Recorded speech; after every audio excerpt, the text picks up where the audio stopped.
kompla l-ġuri dwar il-qtil ta' Tony Borg magħruf bħala l-Bona.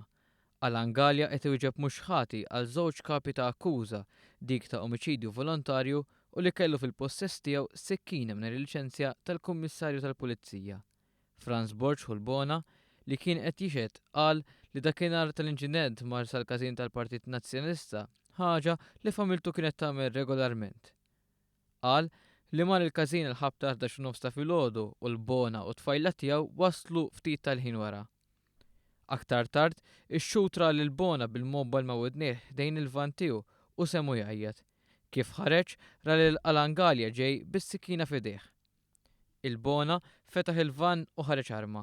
Bl-arma f'idejh, Tony Borg mexa 10 passi u spara żewġ tiri fl-ajru li bihom ma laqat lil ħadd.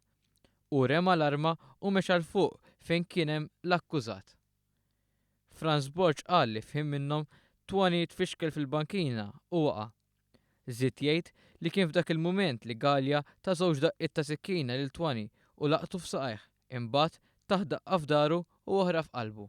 Hija mar ħdejn Alan idu f'idu u lanqas biss messu, insista x-xut għal aktar minn darba. Qal li wara li taħ l-aħħar daqqa Alan qam bil-mod rema s-sikkina bil-karozzi u telaq il fuq. Qal li x'inra lil ħuh mal-art beda jkellmu iżda dan ma damx ma miet. Kompla jgħid li 8 minuti wara li seħħ dan kollu Alan reġa' tfaċċa ħdejhom armat b'sikkina. Ix-xut irrakkonta li xi nsaqsih qala qatel lil Tony der ifferoċċjat u qal li ma jimportax. Fil-qorti, Franz Borg intwera s-sikkina li nstabet fuq ix-xena tar-reat, arafa u beda jibki. Qal li huma kien jaf l-ebda argument bejn Alan u ħuh, iżda ftakar li Tony l-Bona talab għan-numru tal-mobile ta' Alan għax ried fi kliemu jiskwerja xi affarijiet. Skont l-Bona, dan il-każ m'għandux jaqsam ma' self ta' flus.